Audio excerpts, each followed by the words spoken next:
Hey, what's up, everyone? Welcome back. Happy Tuesday night. Glad to see a bunch of people here right now. Oh my gosh, it's awesome.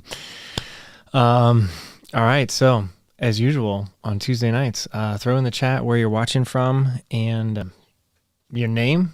Obviously, that'll be there with your screen name. But if you have a different name, throw your name in there. Where you're watching from and what you have going on. We are getting into, it's almost summer. So there's a lot of races popping up and most of them are starting to happen. So that's fun.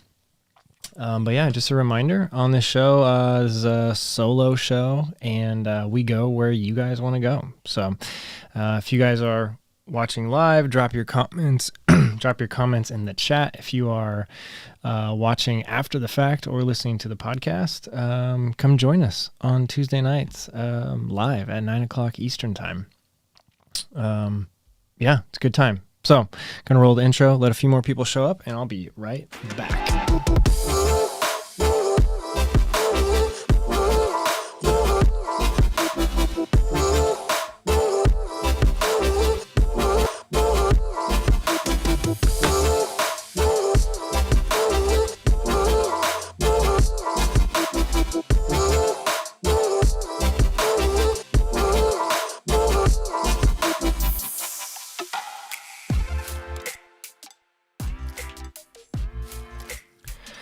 All right, we got Dallin Ricks in the house. What's up?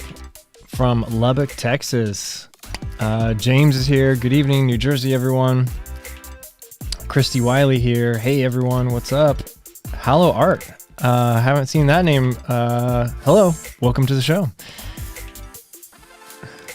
Is your Bagel Bandit says, is your logo a trail to the mountains or a palm tree or both? Haha. Yeah, it's actually, I'm wearing the shirt right now. It's a circle and then trees, kind of like mountains, maybe. But mostly just trees because that's what we have here in Indiana, Midwest.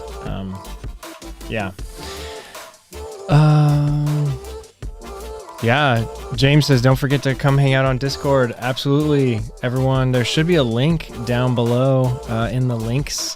If you click on the links to social profiles and all that, you can come join us on Discord. It's a fun place to be. Seems like everybody's starting a Discord now. Bagel Bandit representing Bandera, Texas. What's up? Josie's here from Montreal. Dave, Chase the Summit. My dude, listening from the edit cave tonight. It's going to be a long night. Nice. Excited to see what you're working on, man. Yeah, it's pretty cool. Hopefully we're not too distracting. But yeah, can't wait to see what you're working on. Aaron Townsend, greetings from Victoria, Texas. Plus 33, good evening, everyone from Illinois. Buckle Cam. I actually didn't set it up tonight. Yeah, we're moving a little slow tonight so the buckle cam is not set up, but the buckles are still all right there. Hopefully we don't have any lights fall tonight. This light right here. Oh man, this is hard. This light right here fell last week. But thank you to everyone that donated money to replace the 3M sticky tape. It should be much stickier tonight. David Job says, greeting from Northern Virginia. What's up? Nicholas Bodner's here. Hey, everyone. Laura's here from Kansas City. I ran 2 marathons last weekend. Whoa, that's awesome. Was it like 2 separate races back to back, or was it 2 different days, or did you just run a 50 miler? That sounds like fun, though. Sarah O, good evening. Finished my first ultra this weekend, Bryce Canyon 50K. It was hot and miserable at times, but so fun. Yeah. So excited to officially be part of the club. Your channel inspired me so much. That's awesome. Thank you. Thank you so much. And congrats on finishing your first ultra this weekend. You are definitely part of the ultra club now. That's awesome. Bryce Canyon's a good one. I've heard a lot of people talk about that one. I've wanted to do that. I mean, it looks like a great race, but yeah, it's quite a long trip for me. It would probably have to be a flight. But yeah, Heading to Bandera for Cactus Rose 100 in October. I've never heard of that race. James says, does your family travel with you when you go to races further away from home like Cruel Jewel? So the answer is currently no. Family used to, like, well, not, I shouldn't say used to, but like when I did triathlons, but those were all shorter. Like the longest that would be is like 12 hours, 11. I think I did my Ironman in 11, like 11:05 or something like that. I don't know. 10? I don't know. I don't know what my time was. Can't remember. But most of them were like half Ironmans or even less, Olympics, sprints, stuff like that. And so they would come to a lot of those. But they were real little at that point. And once they started getting older, like now, like they're like kindergarten, first grade, second grade, they don't travel with me now just because it's like, it would just, things get so crazy for that. And sometimes it's just easier to not take them like totally out of their routine. But when they get a little older, they'll start traveling with me. But yeah, Cruel Jewel, I just went by myself. Well, I went with John. I picked him up like in Indy. And then, yeah, for a lot of them, the recent ones, I just go by myself. So it's all right. I mean, I wish they were there, but it's better. Soon they will. Make the best of what's still around. Warm summer night in Chicago. Yeah, I'm excited for this hot weather. I love the hot weather. Hello, Art is Kelsey from Columbus, Ohio. Nice. That's where I was born. Columbus, Ohio. Sarah O says, yes, come to Discord. Lots of fun to be had. Lots of people congratulating Sarah. That's awesome. John says, hey, Ryan, how's your Tuesday evening going? Great. Thanks for joining us, John. Hopefully you are like training a little bit for your little race coming up in California. And what is that, 3 weeks from now? Like, no. Yeah, 4 weeks. You have 4 weeks till the race. It's this little race called Western States. I think a few people have heard of it. A lot of people apply. But yeah, I'll be going out to pace him in 4 weeks. Actually leaving in like 3 weeks, but the race is in 4. And yeah, I am very excited. So finally getting back into like, it's been 2 weeks since Cruel Jewel, and so I'm finally feeling like I'm ready to go out and run again. Like I felt the last couple runs, I've actually felt like I was running. So that was good. And yeah, excited to get back into like a regular training routine. Like I ran Saturday and I took Sunday off, and then I ran Monday and then I took today off. So I'll run tomorrow.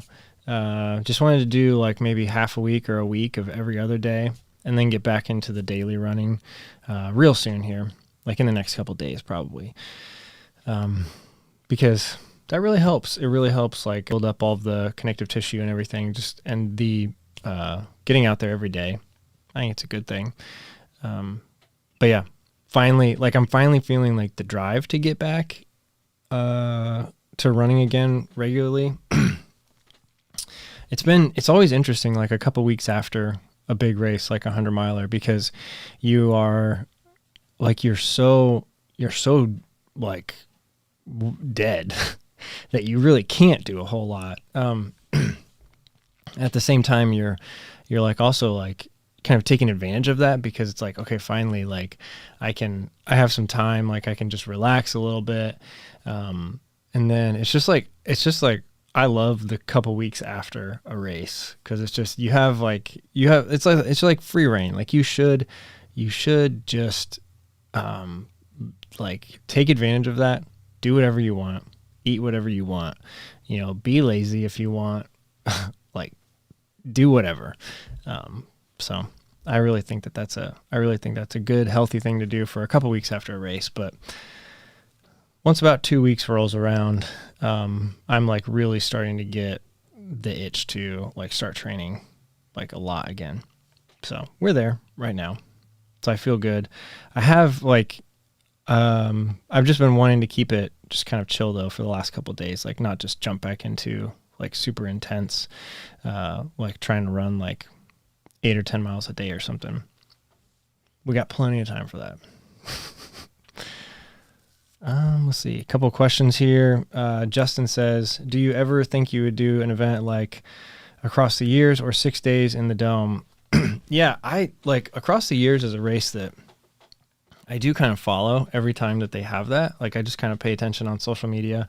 I think that would be really fun.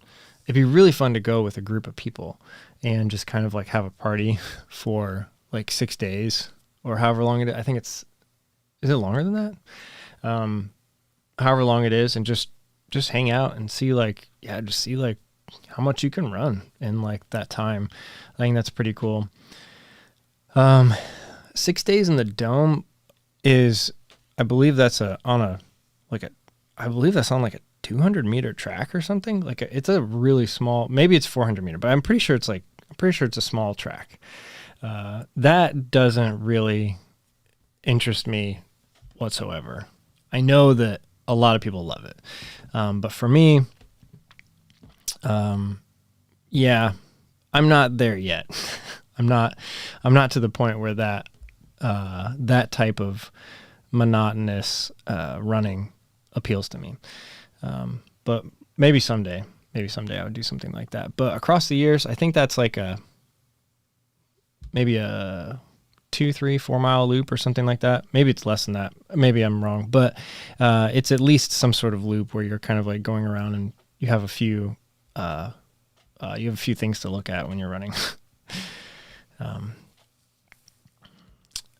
Beating the Sweep says 9 weeks from Trans Rockies. Now that I've heard is a really cool race. So that's awesome that you're into that. Entering the phase of queasy uneasiness and excitement. Yeah. 9 weeks. You still have a good amount of time to get more nervous. But yeah, I've heard that's a really cool race. That's awesome that you're doing that.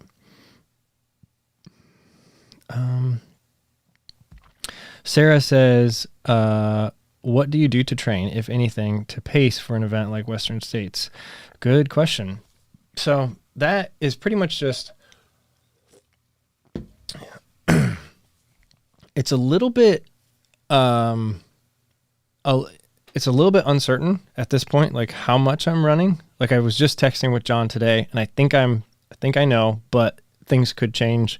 There's a group of us going out, and there was originally going to be like 3 or 4 pacers. And so each of us would just have kind of like a short section, because you can't pick any pacers up until Michigan Bluff, which is 56 miles. So I think the longest anyone could run is like 44, I believe. No, I believe. I think that's right. Yeah, so like there was originally going to be like 3 or 4 of us. They were going to be pacing, and then all of us crewing as well. But some of the people that are coming are dealing with injuries and might not be able to actually pace John. So I might be running a lot, which I'm very, very excited about. If that ends up happening, I just like, obviously it's a dream of mine to run that race someday. And so the more time on the trail, the better. And John just paced me for 56 miles at Cruel Jewel and had to deal with my, all of my everything that was going on during that race. And he put in a lot of time. So I'm excited to pay him back, and just go run on those trails.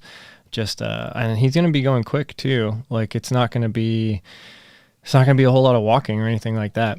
So I'm preparing in my head, I'm preparing for if I do have to run like 45-ish miles, which, John could do that. I mean, we could do that in like 10 hours, maybe. Or less, who knows? So I'm preparing for a tough day. Well, it's going to be mostly night, But that's just kind of like what I'm mentally preparing for. And then as far as like fitness training, anything like that, it's kind of just like I'm thinking about it as a 50 miler in my head. I'm thinking about it as kind of like trying to put my mindset kind of like back into that, like the OPSF mentality that I had like maybe 2 months ago, where I ran that 50K and I pushed really hard during it. So I'm kind of trying to like, just kind of like dwell on that a little bit, mentally prepare for a similar type effort if that happens. I mean, because honestly, the faster we're going and the better John can do, like that's going to be great.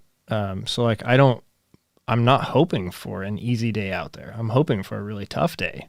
I'm hoping that, I really have to work hard to, help John. So yeah, that's just kind of like all the thoughts that are going through, my head. I do need to look up, like I need to also start like mentally preparing for, like gear and food stuff, because when you're pacing, it's a little bit different. You don't have drop bags. You're not, you don't really have a crew. Now we will have a crew. So if I needed something, I could have a bag in the crew car. Like if I needed whatever, gels or, specific type of drink or something like that, change shoes, something like that would not be an issue. Like we could take care of that. Aid stations, I'm like 99% sure Pacers can use the aid stations, but I wasn't even paying attention to that when I was out there 2 years ago, because I was following Camille around, and like there were no Pacers. Like she stopped at Michigan Bluff, and so that would be the first place that she could pick up a Pacer, and she wasn't planning on having any anyway. So I don't even know if Pacers can access the aid stations or not. So I need to look into that. That would be a little bit difficult if you had to carry all your nutrition the whole way. Real quick. John Cogburn says 6 days under the dome is 443 meters. Okay. So that's bigger than a typical like high school track here in the US, which is like 400. So that's not as bad as I thought. For some reason I thought it was a 200 meter track, but that's at least better.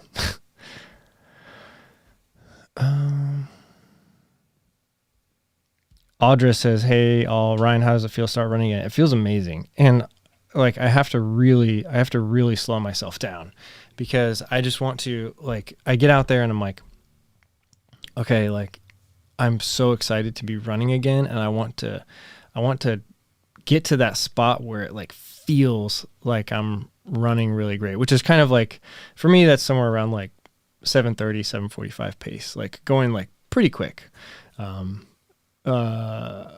And so like I keep like drifting towards that over the last couple runs, and I just need to remind myself that like, hey, this is like chill out. Like you need to make sure that, because also with that, like my heart rate is like the last couple of weeks, anytime I've gone out for a run, my heart rate has been like 10 to 20 beats higher than it should be. So, but yeah, I'm pretty much back to normal at this point. I think there's still a little bit of soreness in the pads of my feet, from all the downhill at Cruel Jewel. And that's one thing that's like kind of like, you just got to give it time. And if you don't give it time, it's going to take longer. And so you just kind of have to take it easy for a while. Like if you do a really hard race like this, where it's got tons of uphill and tons of downhill, and a lot of people don't think about the uphills, like your foot, like when it's flexing there's a point where there's some friction going on underneath the pad of your foot, and there's a lot of pressure, especially a lot of weight that's going on that area right there as well. So uphill puts a lot of stress on the pads of your feet, and then definitely downhill too, because every step is you're putting on the brakes. Unless you're like But I think even like someone like Kilian Jornet is putting on the brakes when he's going down just a little bit, because you can't free fall down these mountains. So you're putting a lot of stress on the bottom of your feet during like hard races like this. So you just got to take a little extra time afterwards to let them heal up. But we're close. We're really close.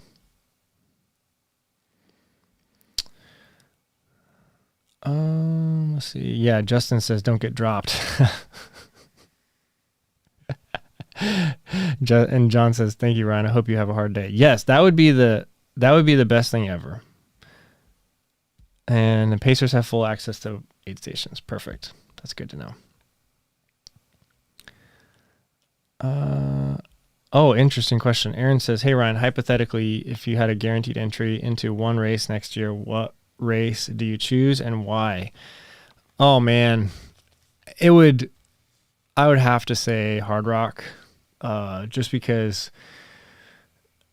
I think especially after doing Cruel Jewel, and then just like looking at the hundreds I've done and what do I enjoy during those races. And I really do like those like big climbs and big descents. Like I love big mountains. Like, Grindstone, Run Rabbit Run, Cruel were the three like big climbing races that I did. And I really like those a lot. I've done, a couple others that are a little bit flatter. One that was like really flat, and they're great. Like I like them a lot too. But I would definitely go for a big mountain race. Western States is like kind of like, okay, if I had one guaranteed entry though, I would spend it on Hard Rock. Cause I think that is like probably, aside from Barkley, Hard Rock's probably one of the most impossible races to get into. Actually, it's probably harder than Barkley, to be honest with you. At this point, where ultra running is today,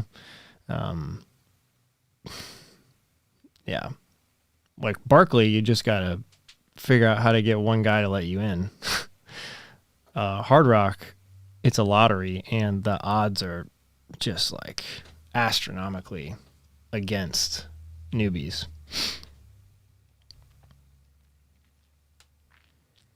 James says, if Ryan's answer isn't Hard Rock, I'd like to know why. He always talks about it and make sure he's a qualifier. Yeah. Well, there we go. Yeah. Justin says UTMB. Now that is one that I would really like to do as well. And I haven't gotten into any of the drama that's like surrounding that. I mean, I don't love what's happened. But I'm also trying to just kind of like give it some time, let it settle, see what actually happens over the next couple of years, with Ironman buying the Ultra Trail World Series races. I just want to give it some time, see what happens. Like if they come in and they just don't change a thing for a couple of years, and they're just there for the ownership, and they're just there to make a little bit of money, but they don't change anything, then fine. No big deal. And a bunch of people got bent out of shape for no reason. But if they go in there and they like really, really start messing with stuff and really start changing it in a way where it doesn't like feel like an ultra running anymore. But I don't honestly know, like, how much did UTMB really feel like a homegrown race anymore anyway? I mean, that probably felt like an Ironman, like for people that did it. Like I heard that people that do it, like if you're mid pack or back of the pack, like you're literally like waiting in line, like the whole first half of the race, just like to climb. And then at aid stations, you're waiting in line, and then you're just waiting until about halfway through that race. That's what I've heard, just because there's so many people, and it's so big. And that's kind of what Ironman's like. It's huge.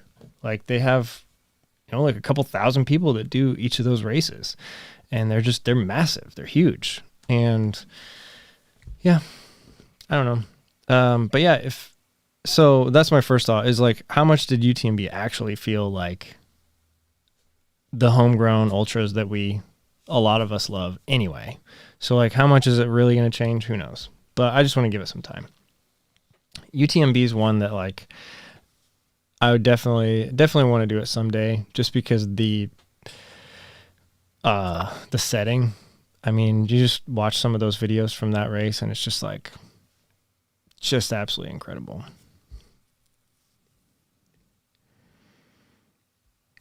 Yeah. Aaron says, quick follow-up, how's the editing for CG coming along? You always pick a banging soundtrack. Yeah, that's a hard part. It's going well. Like I've got like a lot of like the structure of the video done. And just trying to weave some sort of like, trying to make it feel like a story and not just like a compilation of clips. That's the hardest part with doing any type of, I mean, that's the hardest part of making a video or making a movie, is that you, like, once it starts feeling like a collection of clips, like, you lost the audience.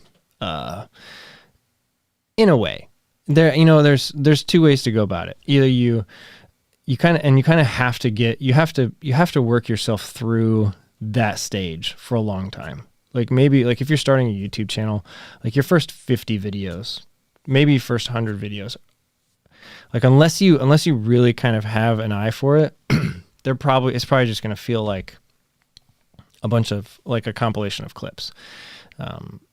And like storytelling is really hard. And it's hard to get the moments right, and it's hard to get the feeling and the tempo and the timing.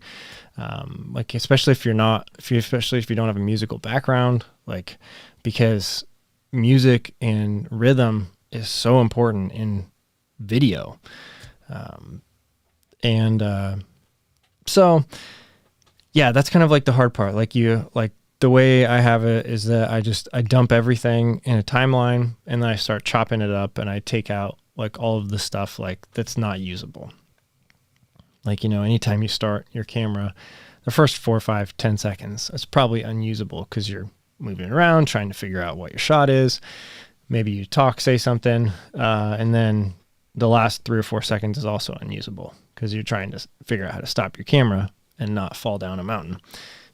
So you're cutting out a lot of that stuff. And then you get to what I call like what most people call, like, you get a timeline of selects. So it's like, those are the select clips.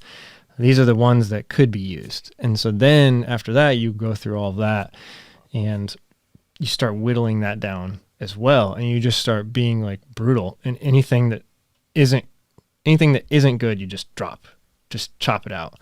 And so you go from like 2 or 3 hours of footage down to maybe an hour. I think my selects timeline was like an hour and 20 minutes. And like it's chopped way down at this point too. So we'll see. I don't like, with these race videos, I don't like pushing it past 30 minutes. Like I want to kind of keep it somewhere in that 25 to 30 minute range. I just think that's pretty manageable for a lot of people, for one sitting. As long as it's really not a great length for a YouTube video.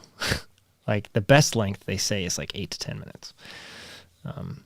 That's the most manageable for the widest range audience. But I think specifically like my audience, trail and ultra running people, people that are used to my channel, if I put up a 30-minute race video, like people are going to watch it. Like they're not going to go, oh, I don't have time for this. Like that's just kind of expected at this point, just because of my past videos. So we'll see. I'm in the whittling down stage. I'm in, I'm in the stage where it's like, you've got, like, I've got a pretty good,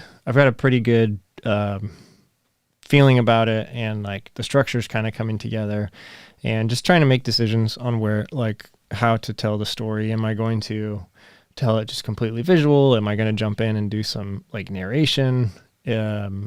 Where and how is music going to be used? Are there going to be flashbacks to, past races or events? Like I'm in that stage right now. So, John says, sweet, you delayed your video. I'll finish my pace report and put it out. Great. Do it. That'd be awesome. Yeah, John took his GoPro too and gave me all his footage to use. So there's going to be some of that in there too, which is going to be cool. It's cool for me too to see like that other perspective, like, because all of my races, like I've never had that. So it's kind of cool to see. And the funniest thing, like, John, you might laugh at this, but I can't believe I kept, okay, so the first night I wore a headlamp and a waist belt light. And then the whole second day, Saturday, like I didn't take off the waist belt light. I mean, I turned it off, but I just kept it on the whole time. And I don't know why. I don't know why I did. Like I could have taken it off and just put it in my pack or whatever, but it wasn't like that uncomfortable. Like it was, I honestly didn't even feel it. Like that's why I didn't even think about taking it off during the race. It wasn't bothering me. But it's just funny, like when I'm going back watching this footage, I'm like, why did I wear that belt for like 16 hours of daylight, like only to like click it back on like when the sun went down on the second night? Like I don't know. So going back and watching some of this stuff just makes me crack up. But I might not have even realized that I had done that had I not had John's extra camera footage. So, oh, John says, give us 2, 1 normal and 1 long for subscribers. That's a good idea. Maybe I could do something like that.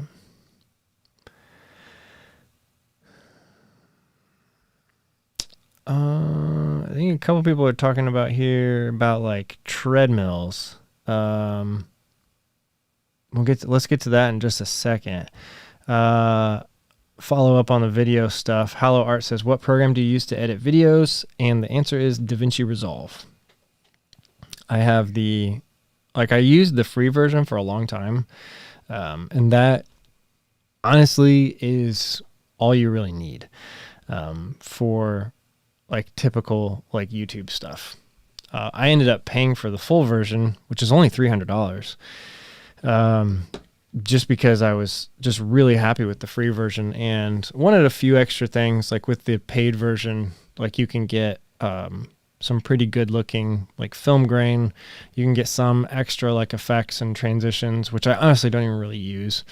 But you just have like the license for it and it's perpetual. So I didn't know if maybe in the future if they, because they could raise the price at any time.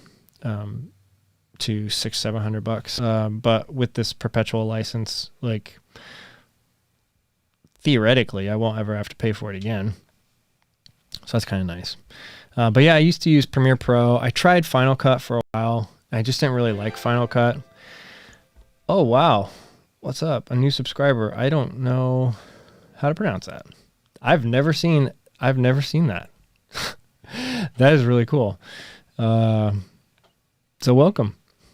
But yeah, I used Final Cut for a while and I just did not like how it handles audio and I couldn't get over it.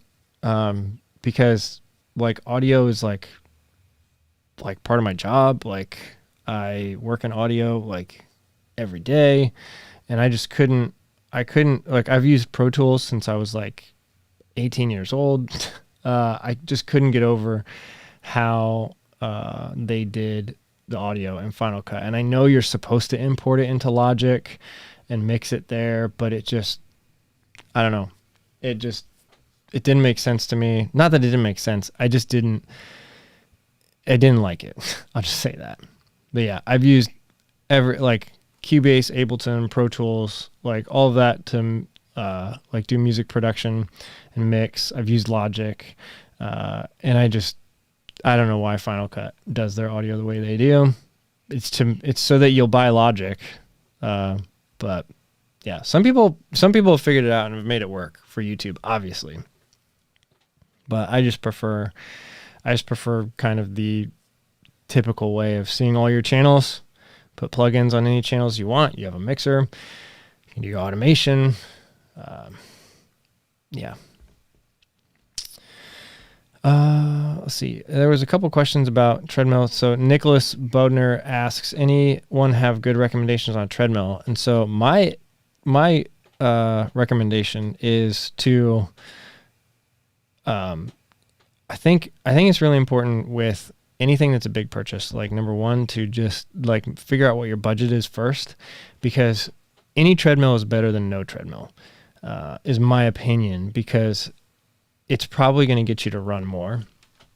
Now, if you're training for a specific race, like something that has a whole lot of incline or something, maybe spending more money and getting something that has good incline. The best that I've heard of are out there are those NordicTrack ones that go up to like 40%, and then they can decline to 6%. A lot of people have those. But they also have this huge screen on them. And like, for me, like, that's completely useless. Like, I wouldn't care for that. Like, I installed a $250 50-inch TV like on my wall in front of the treadmill, and it's got Wi-Fi. It's got all of the subscription services that we use. Like, it's great. Like, I don't need a huge screen in my treadmill. So for me, it was just kind of like, I didn't really care for that, because I knew that was like a big part of the price tag, was all of the extra features and the tech that it has in it. So for me, I just got a really simple $1,000 treadmill made by Soleil. It's a F63. And it's served me really, really well. It goes up to 15%. So it's not like, it's more than some, but it's definitely not as good as those 40% treadmills, and it also doesn't decline. But I put a lot of time in on it, and it worked out. I finished Cruel Jewel, so yeah.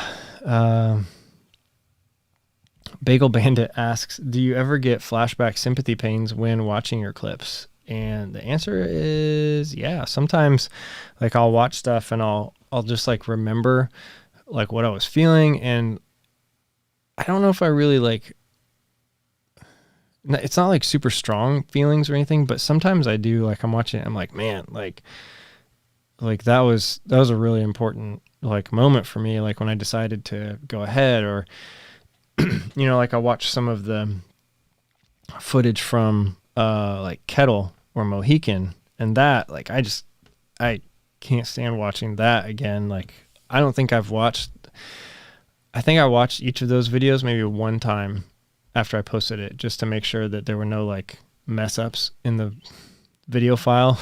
But like, I can't watch those anymore, because yeah, it's like, it's kind of like, those were tough races that I didn't finish. But watching some of the fun ones are, good every once in a while. Like, yeah, kind of to remember some of those times where you're just really, really down, but you pulled yourself through it. So, yeah. Felipe says, can we see the buckle cam? Unfortunately, I didn't have time to set it up tonight. I'm sorry. We were kind of, it's kind of crazy here at the house leading up to this, but no buckle cam tonight. Sorry.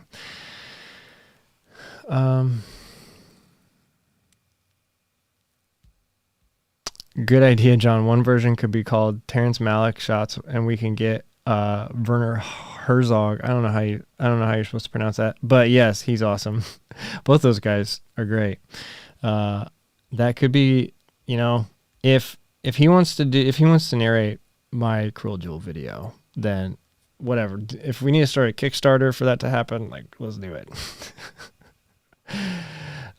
James says, your two most watched videos on YouTube are 33 and 37 minutes long. Okay, nice. I don't think you need to worry about keeping your race recap to 25 minutes. Just make sure to leave in all the juicy stuff. Yeah. Okay. That's a good thing. I didn't even think to look back at those, but yeah, 33 to 37 minutes. Okay.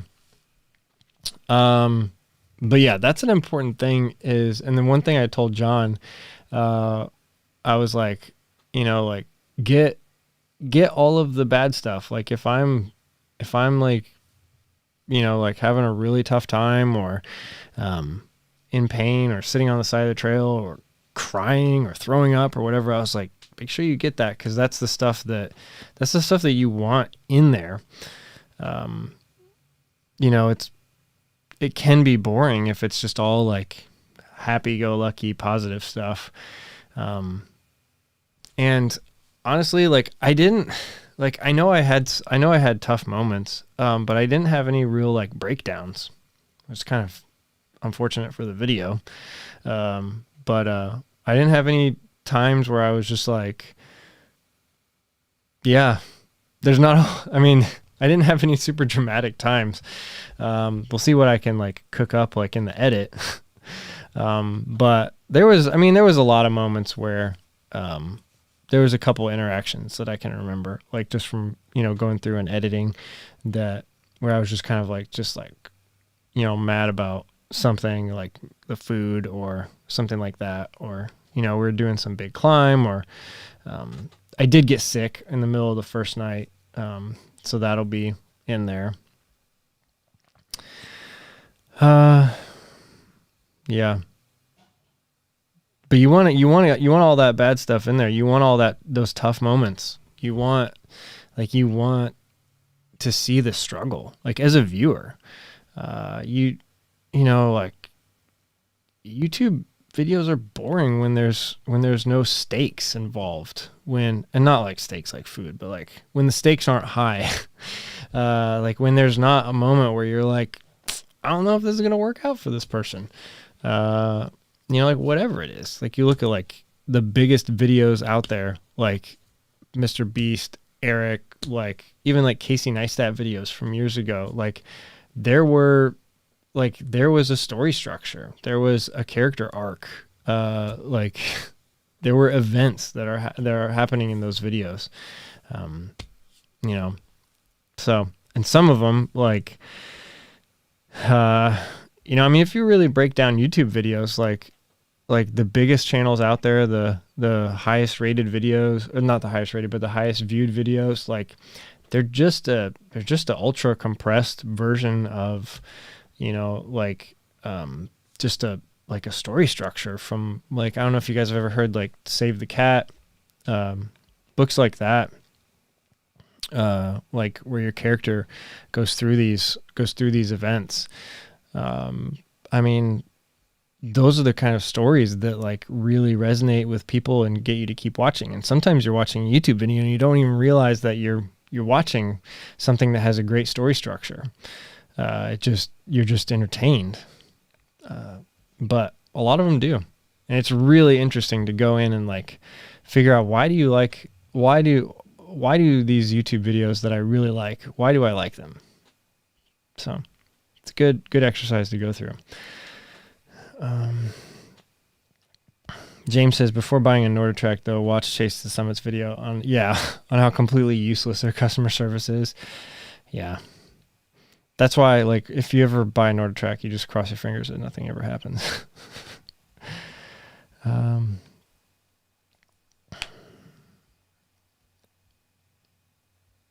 Oh, cool.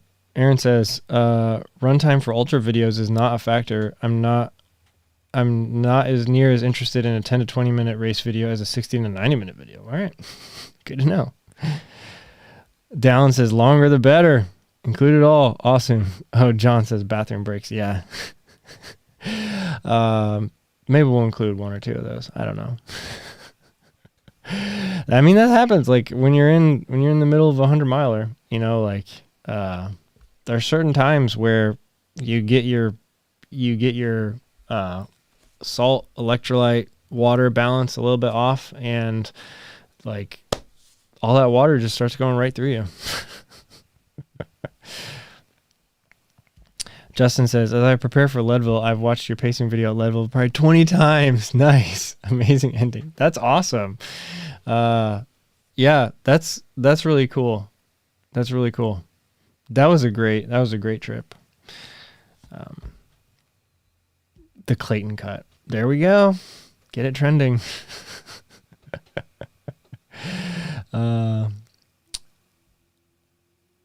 Jeff says, I can't tell you recently watched Javon Dovey's video on storytelling too. Save the Cat is great. Oh, actually, I have not seen that video. But I have read the book Save the Cat about 5 times on audio. What else did he say? Along with a book called A Million Miles in 1,000 Years. Oh my gosh.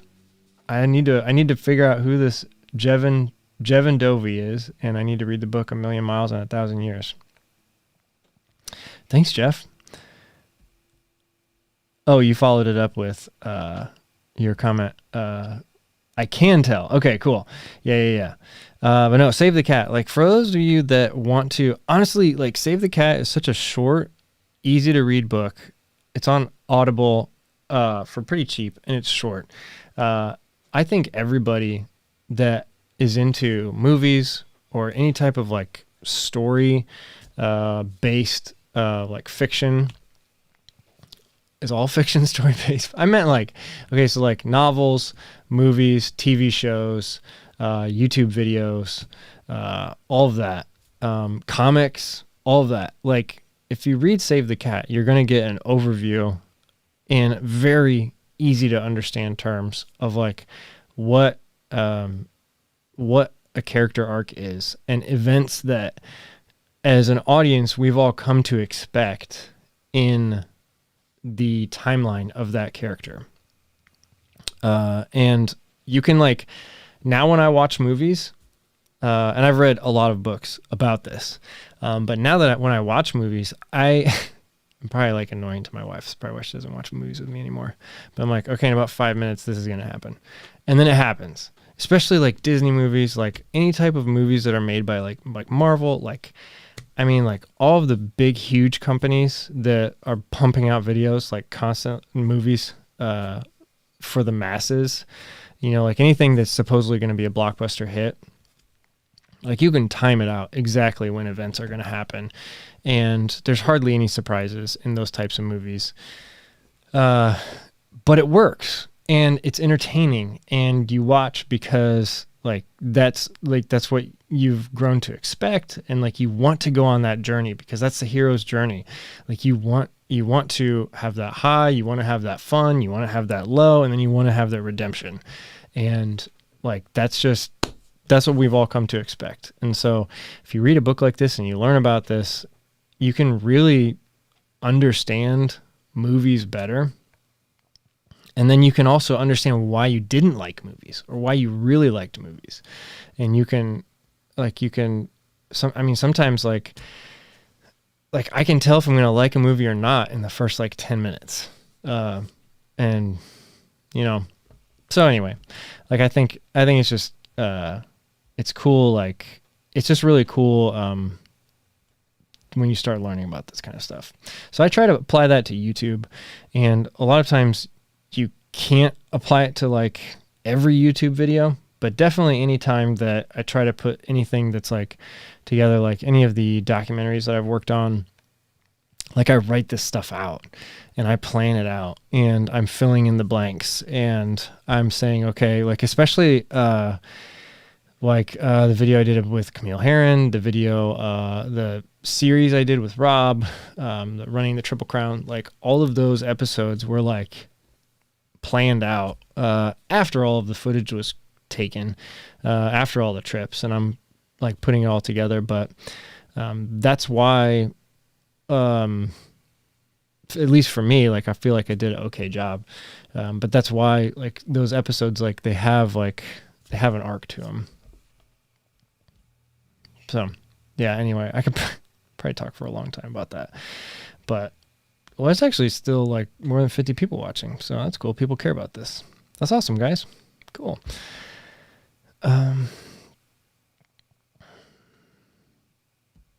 James says Jeff's Tour de Jean video is 44 minutes long and his second most viewed video. Just saying, yeah. So, okay, that's fine. Like, we'll just make it long. I just don't want it to be boring, though. Brennan Burns says, hey Ryan, can't decide how far to run tonight. Can you throw out a random number for me, please? I don't know anything about you as a runner, Brennan, but I'm gonna say 13. Just go run a half marathon, And hopefully that's like within striking distance for you. Justin says, "Where dreams go to die." Gary Robbins' story at Barkley, such a great story. That's really good. And I've watched that several times for inspiration, and just kind of like, especially years ago when I was figuring out like kind of how to tell trail running stories. And I mean, that's on another level that I've never, come close to. But yeah, I mean, he was able to work on that for years and have multiple trips to, go film all the background story and like all of that. I mean, he just like, he had an amazing opportunity and he executed great. And I'm sad that it didn't make it to Netflix. He was trying for a long time to get it on Netflix. I think it would have been great, but who knows why it didn't make it. I don't know. All right, Brennan. Sounds good. 13 miles. Go get them. But all right. We're going to start wrapping it up soon. We're almost at an hour. And yeah, hope everybody... Oh my gosh, what just happened here? My computer's trying to install an update. No, stop.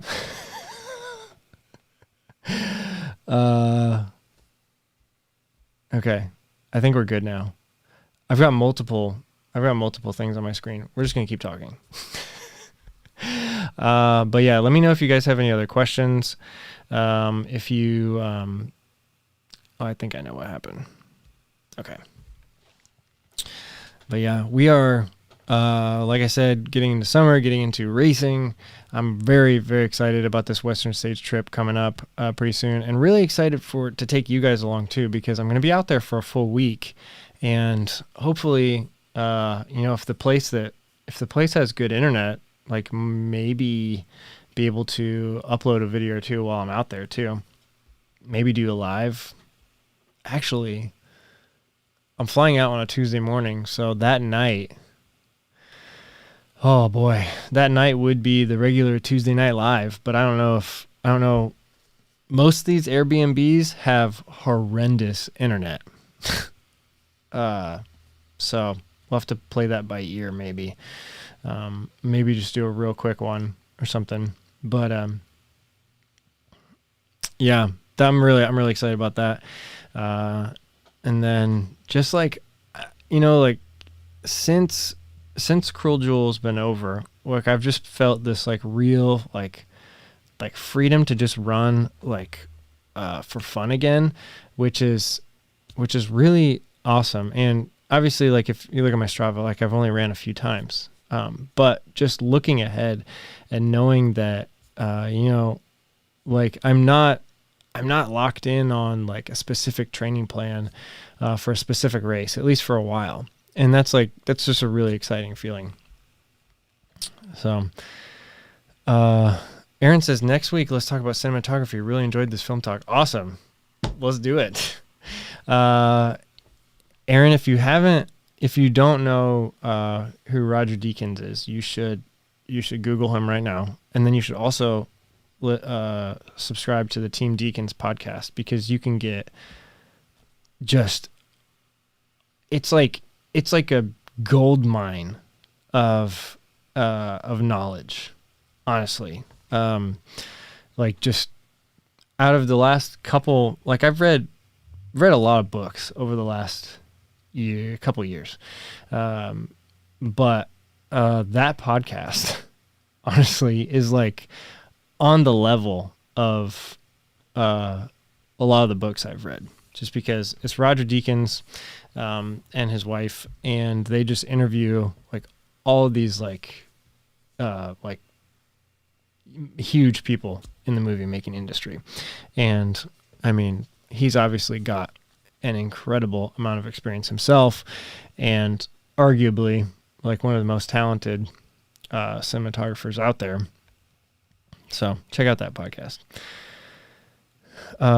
Joel Walters says, my coach wants me to run 2 miles at 90 to 90% effort. How do you know how fast you can run 2 miles?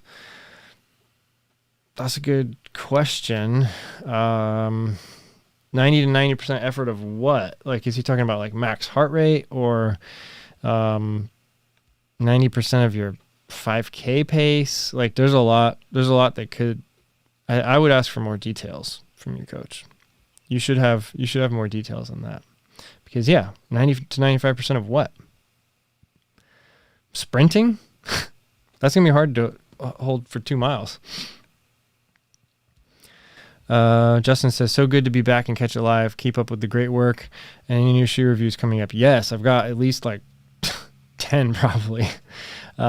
Just need to get running again, honestly. So I've got 15 miles in the Nova Blast 2 right now, which are these right here.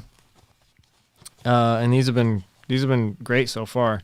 I had a couple complaints. I think I'll be posting a video, like just a vlog tomorrow, hopefully. And I kind of talk a little bit about it, but I'll just tell you guys now too. I had 2 kind of major complaints about the original Nova Blast, and it was the tongue was just too small. It didn't cover up like this area, like right here where the laces kind of intersect with the rest of the shoe, and it kind of caused some irritation there. And then also the heel counter was like too tall and pointy, both of those. And the midsole is also different. Like it feels a lot different. So trying to kind of wrap my head around that. And then I'll wait until 50 miles to do like a full review, because I don't think it would be beneficial to anybody, and especially not anybody interested in actually purchasing this shoe, if I did a first impressions, because my first run was 10 miles in them, but it was also like my feet were still hurting from Cruel Jewel. So it's like, I can't really, I couldn't honestly like do a first impressions video. That just wouldn't be right. But I'll do a full review, like once I hit 50 miles, but I got that, and I got the Nova Blast Rebel V2. I've got a couple Nikes. I've got a VJ Sport trail running shoe. Like Nike Pegasus 38, Nike Pegasus Trail. And then I also have to do my review on the Nike Wild Horse 7, because obviously they worked for 100 miles, a 100-mile race, which is really interesting because I haven't like seen or heard of a whole lot of people running 100 miles in the Wild Horse.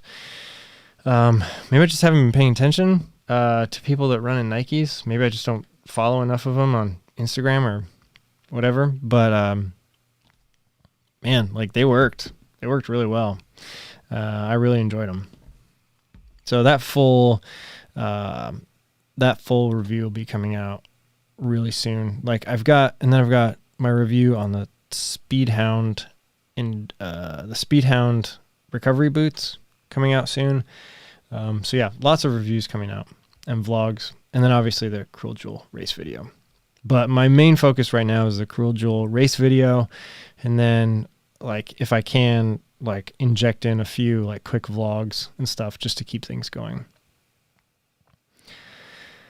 Let's see. Bagel Bandit says, would you ever consider a Prefontaine mustache?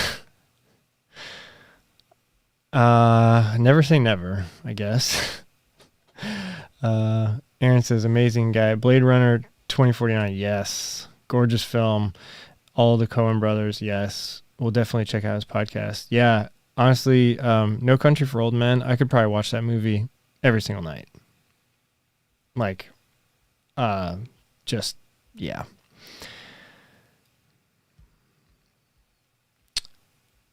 Oh, Jovia, I just got access to Clubhouse and followed you. You still going live there as well? That was a test that I did for 1 week. And I think that would be fun to do again. We should keep doing that because that was fun. Matt LeGrand jumped on. That was really fun. So maybe I'll get back to doing that. It was only like a test for 1 week. So yeah, Clubhouse is really fun. I get on there sometimes and just listen to people talking. I've jumped in a couple people, like not like anything huge or anything, but it's kind of fun to get invited to the stage and just talk. And you can get some like really like crazy access to people. Like I was listening to this one, I was in this Clubhouse room all about YouTube. And then all of a sudden, like someone was like, hey guys, there was like 50 people in this room or something. Like it was pretty small.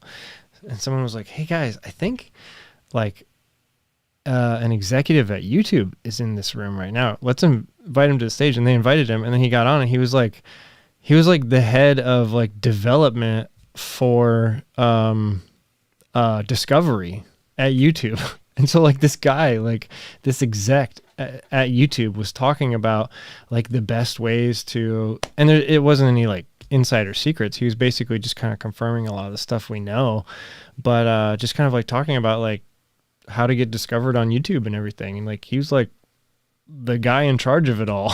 So you can get some crazy access on Clubhouse and just listen in on like candid conversations with people. So I like it. It's fun. But yeah, it does take a while to get access. So, all right, guys, that's where I'm going to end it for tonight. I did want to remind everyone that's still watching, if you want to get merch like the shirt I'm wearing right now or what you're seeing on the screen right now, t-shirts, sweatshirts, stickers, hats, hopefully soon, go to ryanclayton.shop.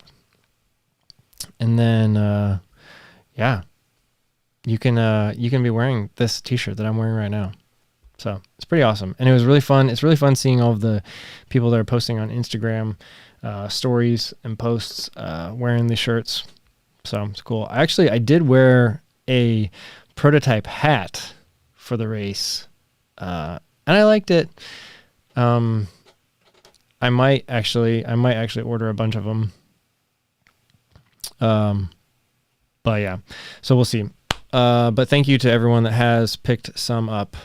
A t-shirt, sweatshirt, hat. Well, not hat. T-shirt, sweatshirt, stickers, hats soon. Thank you to everyone that has picked some up. And with that, I will see you guys next week for sure. We still have 3 weeks until the one that's going to be where I'm going to be out in California. Like really close to the start line of Western States. Only a few days out. So we still have 4 weeks till that race though. So I'm pacing there. But anyway, thank you guys for stopping by. I'll see you again soon. Bye.